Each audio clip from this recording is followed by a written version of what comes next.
Hey guys, Bill Spadea here. I want to introduce you to a friend of mine. His name is Greg Lavelee, and he is the business manager for the Operating Engineers Local 825. Good to have you here, Greg. Thanks for having me, Bill. So you represent about 7,500 members who Right. are all eager for some good news regarding the next Penny's pipeline, this natural gas pipeline. What does it mean to your members when this thing gets through? For our members, it means great jobs, high-paying jobs, family-sustaining jobs for our members and for others who work on these projects. And for the bigger economy in New Jersey, it means growth, which means more jobs. So tell me about, you hear some of these negative news stories about natural gas. Meanwhile, the reality is 75% of New Jersey households are operating on natural gas, whether it's their heat, their stoves, etc. What do you think is going on? There seems to be this like agenda that's out there that is not completely true.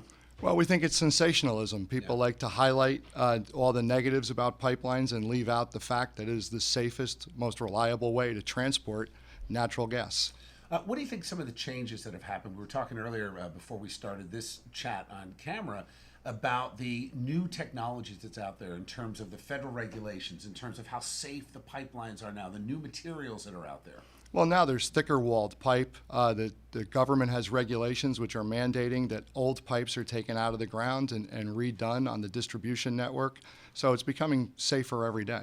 How sustainable are these jobs? Are these long-term jobs? Is it putting a guy to work for a couple of months, or are you talking about years of work for your hardworking members? Well, it turns out to be years. The incident project might be short-term. It might be about a year or so, but the way it fuels the economy, the growth that it'll cause will cause jobs downstream. It'll cause more development, more economic development. How do you overcome some of the fear that people have when we hear things like eminent domain, et cetera? I mean, a lot of this is just the normal process for every pipeline, and there are miles and miles of pipeline almost in every community throughout this state. Pipelines are safe, period. We could go through the statistics. They're held by the US DOT because they govern pipelines. But one of the things that we like to say is people will always make the comparison with flying. If you're afraid to fly, don't drive your car. Right. Well, if you're okay flying, pipelines are a safety factor so much more strong than flying. It's ridiculous. Right. Well, it's inexpensive. We talked about this.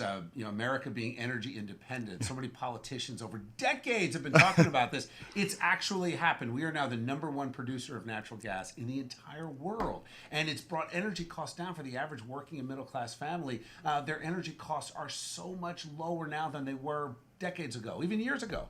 Well, there's factories all over America that are restarting. If you look at Ohio and Pennsylvania, where most of the gas is located, those steel factories that are coming back, auto factories that are coming back because there's low-cost energy. The total cost of operating a plant has gone down and allowed those companies, quite frankly, to pay their workers better.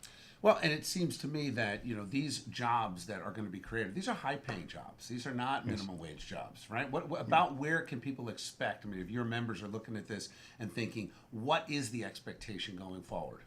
Well, the expectation is that the jobs are heavy overtime. The gas companies want their projects done. They want to put the pipeline in service. There's a return on investment for them.